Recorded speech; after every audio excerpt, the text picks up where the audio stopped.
তুঙ্গ বিদ্যার অঙ্গ দেবী রাধারানীর অত্যন্ত প্রাণ প্রিয় শশী রাধা। আজকে তারা রাধারানীর কাছে এসেছেন কেন? কেননা শাশুড়ি মা আজকে সোনার কলসিটি রাধারানীকে দিয়ে বলেছিলেন যে বৌমা, যমুনায় যখন জল আনতে যাচ্ছ এই সোনার কলসিটা সঙ্গে নিয়ে যাও, সোনার কলসিতে যমুনা হতে জল ভরিয়ে নিয়ে। কিন্তু আমার রাধারানী শ্রী যমুনায় জল আনতে গিয়ে গোবিন্দ রূপে পাগলিনী হয়ে জল আনা তো তার হলোই না, আপন বলতে যা কিছু ছিল সব ওই রূপের মানুষটির পায়ে সঁপে দিল। শুধু তাই নয়, সোনার কলসিটাও যমুনার জলে ভেসে চলে গেল। সখীগণ জিজ্ঞাসা করছে, রাধে গো, তোর শাশুড়ি মা তোকে অনেক বকাঝকা দিয়েছে, সোনার কলসি হারিয়ে গেছে বলে। হ্যাঁ ঠিক আছে, সে ব্যবস্থা না হয় আমরা করব। তুই তো রাজার ঘরের মেয়ে, তোর বাবাকে বলে আরো না হয় 10টা সোনার কলসি তোর শাশুড়িকে আমরা এনে দেবার ব্যবস্থা করব। রাই, সেটা তো পরের কথা, কিন্তু আগে আমরা তোর কাছে জানবো তুই এমন কি রত্ন খুঁজে পেয়েছিস যার জন্য সোনার কলসিটাও যমুনার জলে হারিয়ে দিয়ে। সেই সন্ধান আজকে আমরা তোর কাছ থেকে জানব। সোনার কলসির থেকে দামি এমন কি জিনিস তুই পেয়েছিস যার জন্য সোনার কলসিটাও তোর কাছে তুচ্ছ বলে মনে হয়েছে, তাই তো? কোন জিনিস তুচ্ছ বলে যখন মনে হয় নিশ্চয়ই তখন আমরা আরো একটা দামি জিনিস পেয়ে যাই। মনে করো কেউ একটা তামার আংটি পরে আছে, তামার আংটি হাতে পরে আছে, তা সেই মানুষটা বহু কষ্টে যদি একটা রূপোর আংটি তৈরি করতে পারে, তা রূপোর আংটিটা যদি হাতে পরে নেয় তখন তামার আংটিটার কথাটা অতটা মনে থাকে না, তামার আংটির প্রতি অতটা মায়াও থাকে না। কেন না রূপোর আংটি তামার থেকেও দাম বেশি, রূপোর আংটিটা হাতে পড়েছে, তখন তামার আংটিটা হারিয়ে গেলেও তার কিন্তু কোনো কষ্ট হবে না। কিছুদিন পর সেই মানুষটা যদি একটা সোনার আংটি তৈরি করতে পারে, সোনার আংটিটা যদি হাতে পরে নেয়, তখন যদি রূপোর আংটিটাও এদিক ওদিক কিছু হয়ে যায় তবুও তার অতটা কষ্ট লাগবে না। কেন? কেননা রূপোর থেকেও দামি সোনার আংটি সে হাতে পরে আছে। কিন্তু যদি কোনোদিন সেই মানুষটার হাতে সোনার মধ্যে হিরে বসানো একটা আংটি সে পরে থাকে, সামান্য সোনার আংটি যদি হারিয়ে যায় তাতে তার কষ্ট হবে না, কিন্তু ওই হিরে বসানো সোনার আংটিটা যদি হারিয়ে যায় তার কিন্তু অধিক ব্যথা হবে, শুধুমাত্র সেই সোনার আংটিটা হারানোর জন্য। তাই রাধে গো, আমাদের কাছে তুমি খুলে বলো, সোনার কলসি তুমি হারিয়ে এসেছো যমুনার জলে, শাশুড়ি মাকে না হয় আমরা সোনার কলসি আবার পাইয়ে দেব, কিন্তু সোনার কলসির থেকেও দামি এমন কি বস্তু তুমি পেয়েছো? তাই তো ওই যে বলেছিল না একদিন, যে ধনে ধইয়া ধনী মনি রে মানো না মনি, সেই ধন দেহ তো আমার। নবাবের একজন অর্থমন্ত্রী, একজন প্রধানমন্ত্রী রূপ গোস্বামী, সনাতন গোস্বামী, তাই তো সাকর মল্লিক আর দাবির খাস, বিষয় বাসনায় আগুন দিয়ে হিরে মানিক মুক্ত তুচ্ছ করে হা গৌর প্রাণ গৌর বলে পথে বেরিয়েছিল। সনাতন গোস্বামী সমস্ত সুখ বর্জন করে জগৎ সংসারের অর্থ প্রতিপত্তি, সোনা হিরে মানিক মুক্ত অর্থ সবকিছু তুচ্ছ করে বৃন্দাবনে যমুনার তীরে একটা ছোট্ট পাতার কুটিরে তিনি বসবাস করতেন। একদিন সেই যমুনার ধারে একটা পরশ পাথর পেয়েছিলেন সনাতন গোস্বামী। পরশ পাথরটা হাতে পেয়ে মনে মনে ভাবছে, আমি তো সন্ন্যাসী মানুষ, গোবিন্দ নাম করে আমার জীবন কাটে, তাই সামান্য পরশ করে দিয়ে আমার কি হবে? ফেলে দিতে যাচ্ছিল যমুনার জল। হঠাৎ মনে মনে ভাবলো যে ঠিক আছে, পেয়েছি যখন আমি রেখে দিই যত্ন করে, যদি কারোর প্রয়োজন লাগে তবে তাকে এই পরশ পাথরটা আমি দিয়ে দেব। নিজের যে পাতার কুটির, সেই কুটিরের চালের উপরে রেখে দিয়েছিলেন পরশ পাথরটা, রেখে দিয়েছিলেন যত্ন করে। এদিকে বর্ধমান জেলায় মানবার বলে একটা গ্রাম, সেখানে জীবন নামে একজন দরিদ্র ব্রাহ্মণ, তার সংসারে পরিবারের মানুষ এত বেশি, কিন্তু তার সংসারে অর্থাভাব। কাশী বিশ্বনাথ মন্দিরে শিব ঠাকুরের চরণে তিনি মাথা ঠুকে ঠুকে কাঁদছেন যে হে দেবাদিদেব মহাদেব, তুমি তো অন্তর্যামী, তুমি তো আশুতোষ, তুমি বলে দাও দয়াময়, কেমন ভাবে এই যন্ত্রণা হতে, এই দারিদ্রতা হতে আমি মুক্তি লাভ করব, তুমি আমাকে বলে দাও, তুমি বলে দাও। তখন শিব ঠাকুর দেবাদিদেব মহাদেব বলেছিলেন যে শোনো, মধুময় শ্যাম বৃন্দাবনে যমুনার তীরে একজন সন্ন্যাসী আছে, তুমি তার কাছে চলে যাও, তিনি যদি নিজ গুণে কৃপা করেন তাহলে তুমি তোমার এই দারিদ্রতা জনমের মতো দূরীভূত হয়ে যাও। তা সেই জীবন বলে ওই যে ব্রাহ্মণ ছুটতে ছুটতে গিয়েছিলেন সনাতন গোস্বামীর কাছে। সনাতন গোস্বামীর কাছে গিয়ে হাত জোড় করে বলেছিলেন, হে গোস্বামী, স্বয়ং দেবাদিদেব মহাদেব আমাকে বলেছে আপনার চরণে আশ্রয় নিলে নাকি আমার জীবনের দারিদ্রতা ঘুচে যাবে, তাই দয়া করে আপনি সেই বস্তু আমাকে প্রদান করুন যাতে আমার জীবনের দারিদ্রতা ঘুচে যায়। সনাতন গোস্বামী অবাক হয়ে গেলেন যে আমি ভিক্ষা করে দিন যাপন করি, দিন আনি দিন খাই, ভিক্ষায় যেটুকু পাই সেটুকু সেবা করি, না পেলে না খাই, আমার মতো একজন দরিদ্র বৈষ্ণবের কাছে তুমি এমন কি জিনিস আমার কাছে আছে আমি তো নিজেই জানি না। তিনি চিন্তায় পড়ে গেলেন, তবে শিব ঠাকুর কেন আমাকে পাঠালেন তোমার কাছে? অনেক চিন্তা ভাবনার পর সনাতন গোস্বামীর মনে পড়লো, হ্যাঁ, আমার এই চালের কুটুরিতে একটা পরশ পাথর আছে, ঠিক আছে, স্বয়ং শিব ঠাকুর যখন তোমাকে নিজ গুণে কৃপা করে পাঠিয়েছেন, তাহলে শোনো বাবা, এই পরশ পাথরটা তুমি তোমার সঙ্গে করে নিয়ে যাও, তোমার সব দুঃখ দূরীভূত হয়ে যাবে। হরি বল, হরি বল। সেই পরশ পাথরটা জীবন হাতে করে নিয়ে আনন্দে আত্মহারা হয়ে চলে যাচ্ছে। কিছু দূর যেতে যেতে জীবন মনে মনে চিন্তা করছে যে যে পরশ পাথরটা আমি পেলাম এটা তো যাচাই করে দেখা হলো না, সত্যি পরশ পাথর, এটা কি আমার কাজে লাগবে নাকি অকাজে? তা পরীক্ষা করবার জন্য তার হাতে একটা লোহার মাদুলি ছিল, সেই লোহার মাদুলিতে পরশ পাথরটা যেই না ঠেকিয়েছে, সঙ্গে সঙ্গে লোহার মাদুলিটা সোনায় পরিণত হয়ে গেছে। জীবন মনে মনে চিন্তা করলো,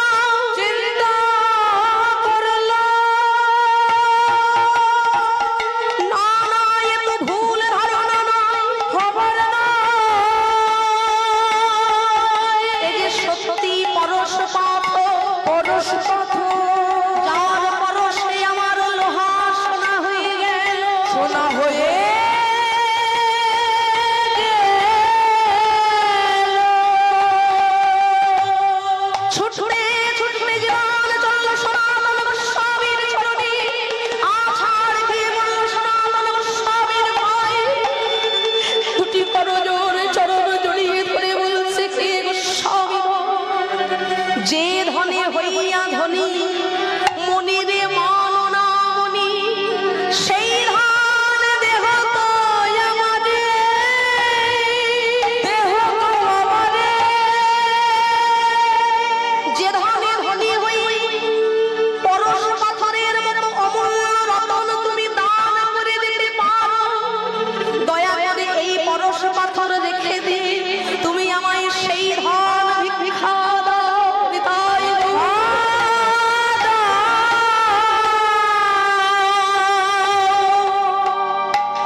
নবাবের লক্ষ লক্ষ স্বর্ণ মুদ্রা, হিরে মানিক মুক্ত জহরত সব কিছু পিছনে ফেলে রেখে আমি পথের উদ্দেশ্যে হাগুর হাগুরিত বলে ছুটে বেরিয়েছি। সেই ধনে যদি ধনী হতে চাও তাহলে এই পরশ পাথর আগে তুমি যমুনার জলে ছুঁড়ে ফেলে দাও। সঙ্গে সঙ্গে জীবন ওই পরশ পাথরটাকে যমুনার জলে ছেড়ে ফেলে দিয়ে বলছে, ওগো গোস্বামীবর, আজ থেকে অর্থের লোভ, আজ সকলের লোভ, জাগতিক কোন বস্তুর লোভ আমার রইল না। তোমার চরণে আমি একটি মাত্র নিবেদন জানিয়ে রাখি, যেই ধনে তুমি ধনী হয়েছ, যাকে পাবার লাগি সকল বিষয়ে বাসনায় আগুন জ্বালাই, পথের ভিখারি হয়ে দাঁড়িয়ে দাঁড়িয়ে কেঁদে বেড়াচ্ছ, সেই ধন তুমি আমায় ভিক্ষা দাও, ভিক্ষা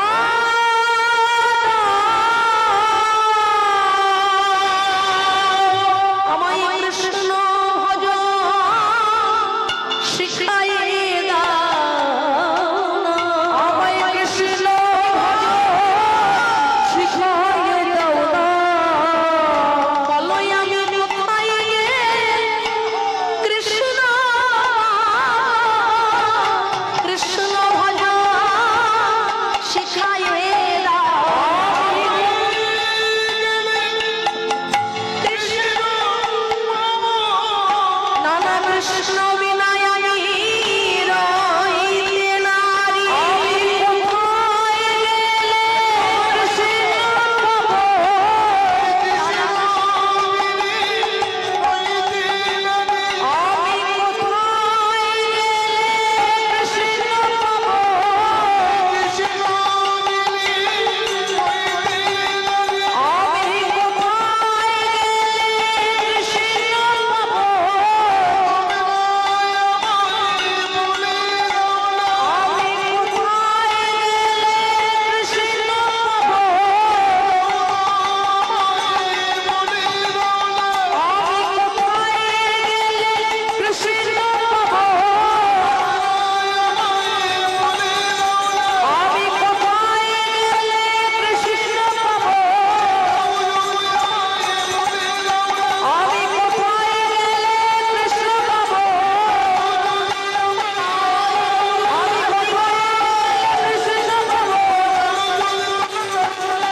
সখীরাও জিজ্ঞাসা করছে, রাধে গো, তুমি যে ধনে ধনী হয়ে সোনার কলসি যমুনার জলে ভাসিয়ে এসেছো, কি এমন বস্তু তুমি পেয়েছো রাই? আগে সে কথা আমাদের কাছে খুলে বলো। রাধা বলছে, সখী রে শুনবি, আয় আয় আমার কাছে আয়, এ জগতে তো গোবিন্দ কথা শোনার মানুষ মেলে না, মেলে না, এ জগতে তো কৃষ্ণ কথা শোনার মানুষ পাওয়া যায় না,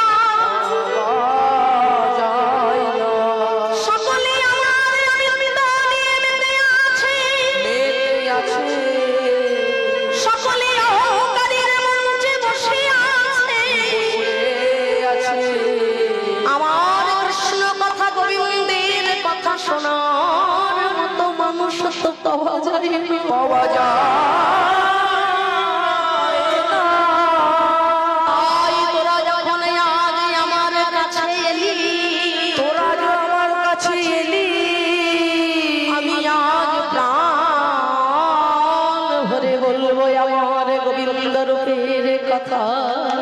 রূপের কথা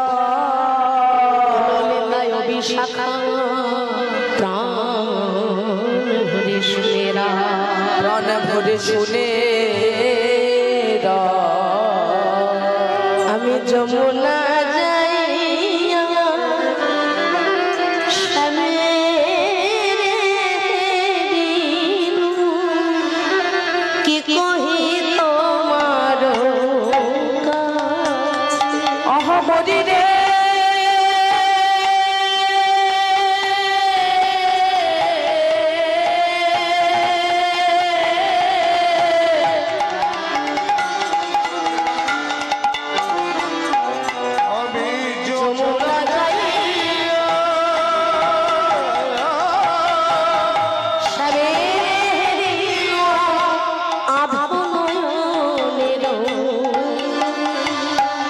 সখী সে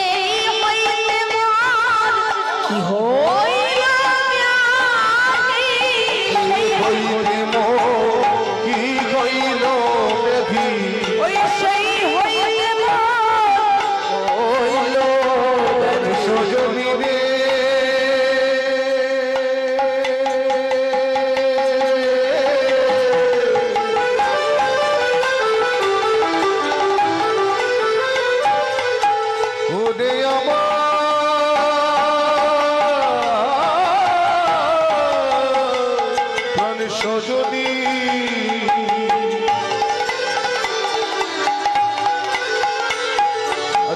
সেই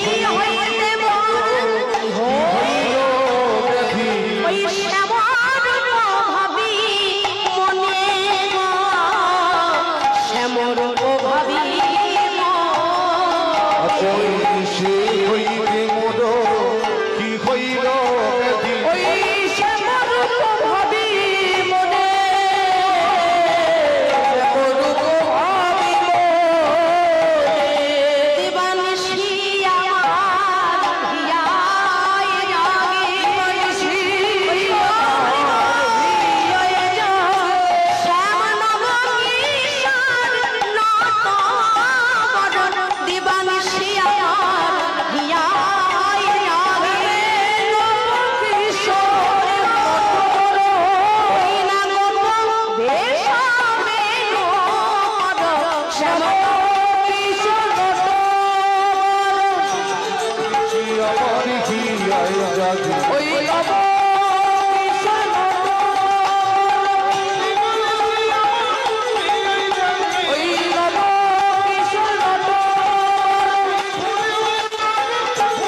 যে রূপের বর্ণনা করবার জন্য আমি তোদের কাছে এসেছি সেই রূপ দেখেছি আমার নয়ন, কিন্তু সে তো বলতে পারে আমার বদন, কিন্তু সে তো দেখতে পায় না। তাই যে দেখতে পায় সে বলতে পারে না, আর যে বলতে পারে সে দেখতে পারে না। আর যে রূপের কথা ব্রহ্মা চতুর্মুখে বলে শেষ করতে পারে না, শিব পঞ্চমুখে বলে শেষ করতে পারে না, সেই অপ্রাপ্ত রসময় রসভূম রূপের মূরতির বর্ণনা আমি এক মুখে আর তোদের কাছে কি বলবো। তবু বলিস, তোরা যখন জানতে চেয়েছিস আজকে আমি প্রাণ ভরে তোদের কাছে বলবো। তবে আয় আয় আমার কাছে বস, আমি আজ প্রাণ ভরে আমার গোবিন্দ রূপের বর্ণনা করব।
গোবিন্দ যে আমার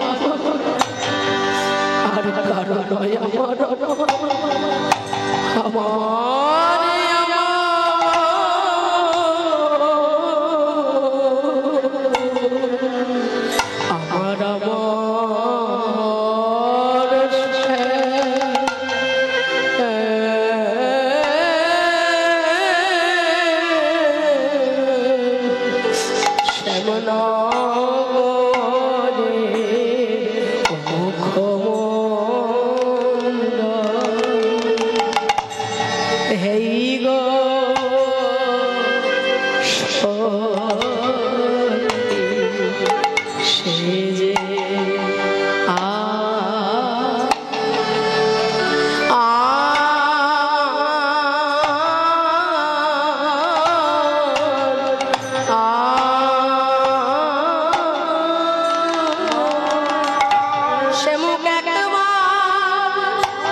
সখী গো রুচি ওই তরুণ তমাল রে যেন তমাল তরু ওই তমাল তরু শ্যামের রঙ্গ নয় যেন তমাল তরু শ্যামের রঙ্গ নয় যেন তমাল তরু সখী গো হঠাৎ দেখলে এই মনে হয় শ্যামের রঙ্গ নয় যেন তমাল এই মনে অঙ্গ নয় যেন তমাল তরু অমুক মণ্ডল যেতি শারদ সুধাকর অমুক মণ্ডল যেতি শারদ সুধাকর রাধারানী গোবিন্দ রূপ দর্শন করেছেন কোথায়? স্থানটি কোথায় ছিল? যমুনার তীরে গোবিন্দ রূপ দর্শন করেছেন। বর্ণনা করছেন কোথায়? না জটিলা লীলার ভবনে, তাই তো?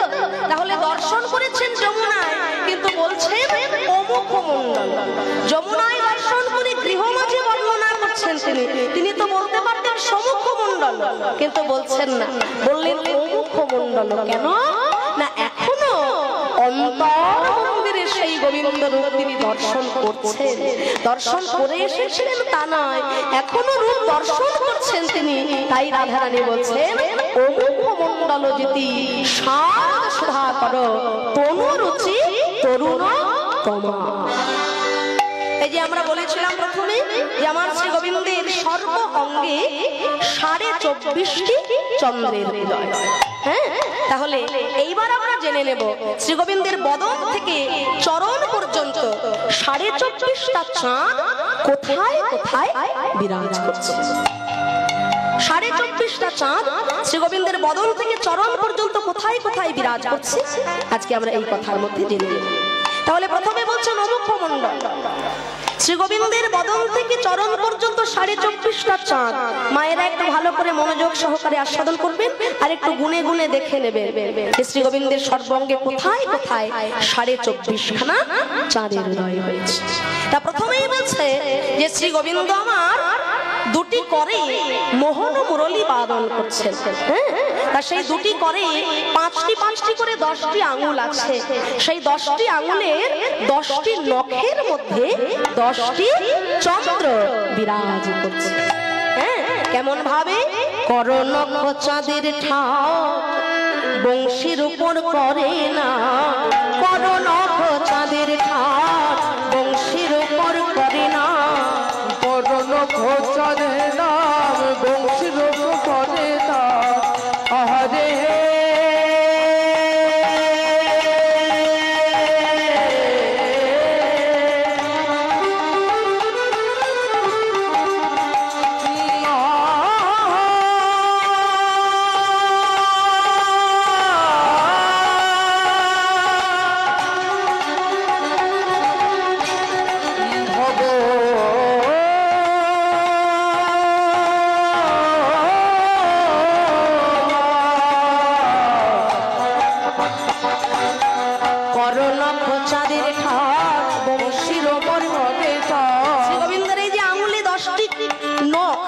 নখের মধ্যে 10টি চাঁদ বিরাজ করছে।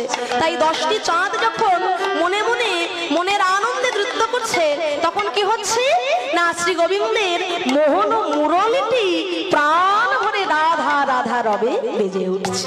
হ্যাঁ, তাই বলছে করনখ চাঁদের ঠাট বংশীর উপর করে না, তার গীত মুরলীর তান সখী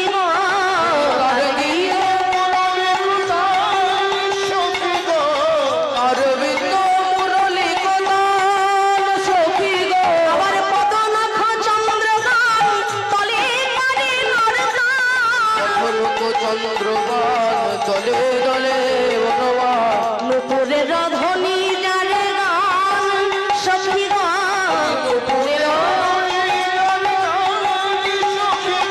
নানায় আনন্দ আর ধরে না, ওই আনন্দ ভরে না রে চরণ পেয়ে সোনার নুপুর আনন্দ আর ধরে না, চরণ পেয়ে সোনার নুপুর আনন্দ ভরে না রে চরণ পেয়ে সোনার নুপুর ও সে মহানন্দে বেজে ওঠে চরণ পেয়ে সোনার নুপুর, ওই চরণ পেয়ে সোনার নুপুর, ওই চরণ পেয়ে সোনার নুপুর, চরণ পেয়ে সোনার নুপুর আর আনন্দ। তাহলে মায়েরা প্রথমে বললাম যে শ্রী গোবিন্দের হাতে 5টি করে 10টি নখে 10টি চাঁদ। সেই 10টি চাঁদ যখন মনের আনন্দে নাচে, তখন শ্রী গোবিন্দের মোহন মুরলীটি বেজে ওঠে। তা এই যে মোহন মুরলী, এই মুরলীটিকে মুরলীকে মাতা সরস্বতী, হ্যাঁ সরস্বতী ঠাকুর কৃষ্ণের শ্রী চরণে প্রভু নারায়ণের চরণে ধ্যান করে প্রার্থনা করেছিলেন। প্রভু নারায়ণ যখন দর্শন দিয়েছিলেন, তখন সরস্বতী বলেছিলেন হে প্রভু নারায়ণ, লক্ষ্মী দেবী দিবানিশি তোমার সঙ্গে থাকে, তোমার চরণ সেবা করে, তোমার কৃপা পাই, তোমার ভালোবাসা পাই, আমিও চাই তোমার সঙ্গ করতে। নারায়ণ বলছে বলো তুমি কি চাও সরস্বতী? সরস্বতী বলেছিলেন হে প্রভু নারায়ণ, আমি তোমার অধর সুধা পান করতে চায়। বলে অধর সুধা, সর্বনাশ। মাত্র একটা দিন চন্দ্রাবলীর কুঞ্জে যাব বলে রাধারানীর মান ভাঙাতে গিয়ে, হ্যাঁ, ওই গোয়ালিনীর কাছে আমাকে মাথা ঠুকতে হবে, তাই না? মাত্র একটা রাত চন্দ্রাবলীর কুঞ্জে যাব বলে আমাকে রাধারানীর পায়ে মাথা ঠুকে কাঁদতে হবে মান ভাঙানোর জন্য। আর এবার তুমি যদি বলো আমার অধর সুধা পান করবে, তাহলে তো মান সারা জীবনেও কোনোদিন ভাঙবে না। বলে তাহলে এখন উপায় না, শোনো সরস্বতী, তুমি যে আমার অধর সুধা পান করবে এ কথা একমাত্র তুমি জানবে, আর আমি জানবো, আর কেউ জানবে না। মধুময় ধাম বৃন্দাবনে বংশী রূপে তুমি আমার কাছে থাকবে, দিবানিশি আমার অধর সুধা পান করে তুমি মুগ্ধ আনন্দে আত্মহারা হয়ে থাকবে। এই মাতা সরস্বতী শ্রী গোবিন্দের অধর সুধা পান করছেন মোহন মুরলী রূপে। অধর সুধা পান করতে করতে গোবিন্দের অধর অমৃত এত মধুর যে তিনি নিজে একা পান করে শেষ করতে পারলেন না, তাই বাঁশিতে 6 রাগ আর 36 রাগিনী রূপে জগৎ সংসারকে সেই অধর সুধা বিলিয়ে দিলেন। তাই গৌর হরিবল। অধর এত সুধাময়, এত অমৃতপূর্ণ কৃষ্ণের অধর সুধা মাতা সরস্বতী একা পান করতে পারলেন না, 6 রাগ 36 রাগিনী রূপে বংশীর ভিতর দিয়ে আমাদের মতো হতভাগ্য জীবের দ্বারে দ্বারে গোবিন্দের অধর সুধা তিনি আমাদের পাইয়ে দিলেন। হ্যাঁ, তাই শ্রী গোবিন্দের হাতের মোহন মুরলী যখন নাচছে, তখন আমার শ্রী গোবিন্দের হাতের যে 10টি নখ, সেই 10টি নখে 10টি চন্দ্রমোহন আনন্দে নাচছে। আর কি বলছে না, পদনখ চন্দ্রগণ তলে করে নর্ত নুপুরের ধ্বনি যার গা। শ্রী গোবিন্দের চরণ যখন নাচছে, চরণের নুপুর যখন নেচে উঠছে, তখন আমার শ্রী গোবিন্দের চরণে যে 5টি করে 10টি নখ আছে, সেই 10টি নখের মধ্যেও 10টি চন্দ্র বিরাজিত হয়ে গেল। তাহলে কত হলো গো মাইনা? কটা চাঁদ হলো? হ্যাঁ, হাতে 10টা চাঁদ, পায়ে 10টা চাঁদ, কটা হলো? সোজা হিসেব। আচ্ছা, তা আমরা বলেছি 24.5টা চাঁদ, তাই তো? 20টা হয়েছে, তাই তো? আচ্ছা, এরপরে কি বলছে? 2 গণ্ড সুচিকণ যিনি মুনি সুদর্পণ, 2 গণ্ড সুচিত্রণ যিনি মুনি সুদর্শন, সুচিত্রণ যিনি মুনি সুদর্শন, সেহ 2 পূর্ণ চন্দ্র জানি আহারে, সেহ 2 পূর্ণ চন্দ্র জানি আহারে, ওই ললাটে অষ্টমী বিন্দু তাহাতে চন্দন বিন্দু, অষ্টমী বিন্দু তাহাতে চন্দ্রমণ, ওই ললাটে চন্দ্র বিন্দু তাহাতে চন্দন বিন্দু, সেহ 1 পূর্ণ চন্দ্রমানি আহারে, সেহ 1 পূর্ণ চন্দ্রমানি। এবার এখানে কি বলছে একটু মনোযোগ দিয়ে শুনতে হবে। বলছে 2 গণ্ড সুচিকণ যিনি মুনি সুদর্পণ, সেহ 2 পূর্ণ চন্দ্র জানি। শ্রী গোবিন্দের 2টি গণ্ড, গণ্ড মানে রাসলীলায় শুনেছেন না, নানুরিবে গণ্ড মুন্ড। তাহলে গণ্ড মানে কি? গণ্ড মানে কি? গণ্ড মানে কি? গণ্ড মানে গাল। এখন আর নেই তো, সেই জন্য ভুলে গেছে, বুঝলেন? যাই হোক, তাহলে বলছে 2 গণ্ড সুচিকণ যিনি মুনি সুদর্পণ। তাহলে প্রথমে শুনেছিলাম 20টা, তাই তো? এইবার বলছে 2 গণ্ড মানে 2টি গাল হলো 2টি অকলঙ্কপূর্ণ চাঁদের ন্যায় জ্যোতি সমতুল্য। তাহলে কটা হলো? 22।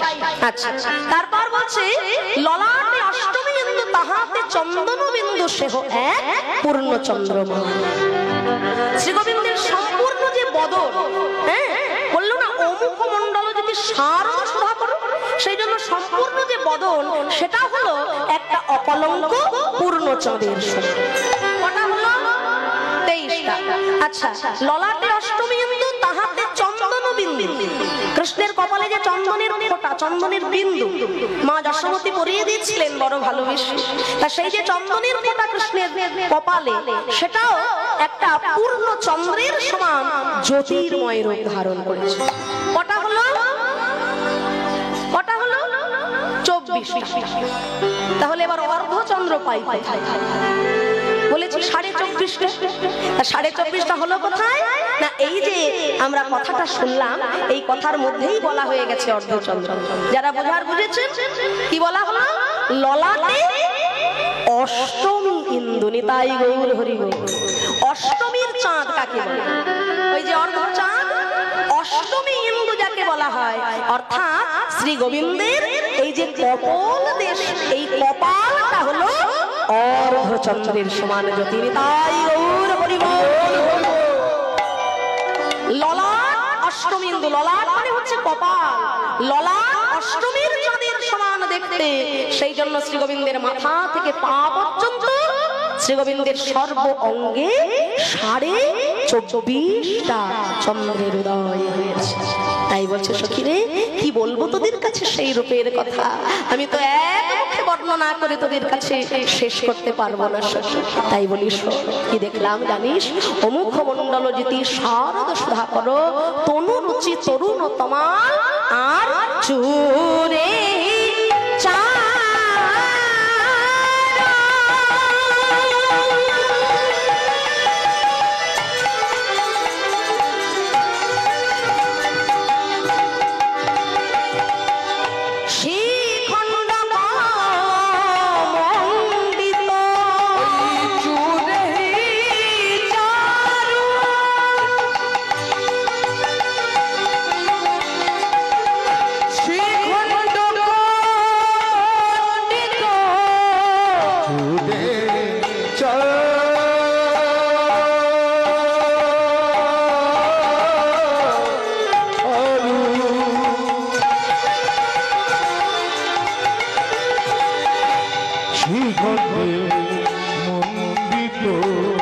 এই মামাতে মধুপা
এত সুন্দর বেশের উপর একে বধুর আলো করাবে, তাতে মাথায় আমার মোহন চূড়া পড়েছে, ওই মোহন চূড়ায় আমার ময়ূরের পালক বুঝেছে, ওই ময়ূরের পালকটি আমার বাম দিকে হেলায় বেঁধেছে।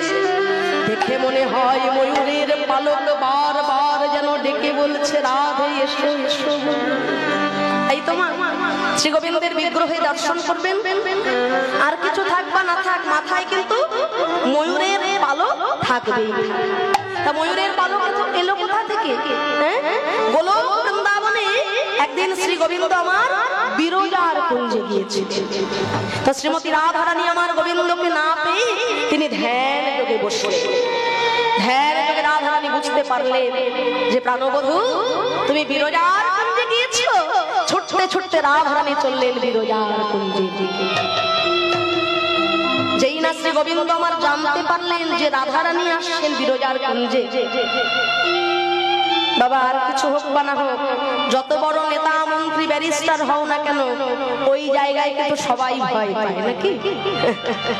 তাই আজকে রাধারানীকে দর্শন করে রাধারানী আসছেন সে কথা জানতে পেরে শ্রী গোবিন্দ আমার ভয়ে ভীত হয়ে গেলেন। বিরজাকে ডেকে বলছে, ওগো বিরজা, তুমি একটা কাজ করো, আমার প্রেমময়ী আসছে তোমার কুঞ্জের সামনে, তুমি এখন বাঁচতে হলে নদীর রূপ ধারণ করো।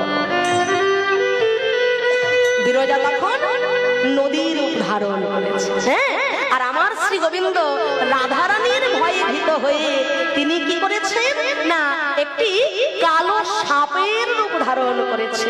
কালো সর্পরূপ ধারণ করে ওই নদীরূপী বিরজার মধ্যে শ্রী গোবিন্দ আমার আজকে হেলে দুলে চলে যায়, হেলে দুলে চলে যায়, হেলে দুলে চলে যায়, ওই হেলে দুলে চলে যায়, হেলে দুলে চলে যায়, হেলে দুলে চলে যায়। আজ সর্প হয়ে শ্রী গোবিন্দ হেলে দুলে চলে যায়, সর্প হয়ে শ্রী গোবিন্দ হেলে দুলে চলে যায়, সর্প হয়ে শ্রী গোবিন্দ হেলে দুলে চলে যায়, সর্প হয়ে শ্রী গোবিন্দ হেলে দুলে চলে যায়। একটি কালো সাপ হয়ে গোবিন্দ আমার ওই নদীরূপী বিরজার বক্ষের উপর দিয়ে সাঁতার কাটতে কাটতে চলে যাচ্ছে। রাধারানী এসেছেন কুঞ্জের সামনে, এসে দেখে ওমা এখানে বিরজাও নাই আর আমার প্রাণ বধুয়াও নাই। তখন রাধারানী আবার ধ্যান যোগে বসে, ধ্যান যোগে রাধারানী বুঝতে পারলেন যে আমার প্রাণ বধূ আজকে কালো সাপ হয়েছে আর বিরজা নদীর রূপ ধারণ করেছে। তখন শ্রীমতী রাধারানী আমার কি করলেন? রাধারানী বলছে, প্রাণবধূ, আমাকে ফাঁকি দেওয়ার জন্য তুমি সাপ হয়েছ, তবে শোনো, কৃষ্ণ নাম হরি নাম বড়ই মধুর, কৃষ্ণ ভজে যে জন সে বড় চতুর। তাই তুমি যেমন আমাকে ফাঁকি দেবে বলে সাপ হয়েছ, এইবার আমি হব সাপের শত্রু ময়ূর। ময়ূরের রূপ ধারণ করে শ্রীমতী রাধারানী আজকে উড়ে উড়ে চলে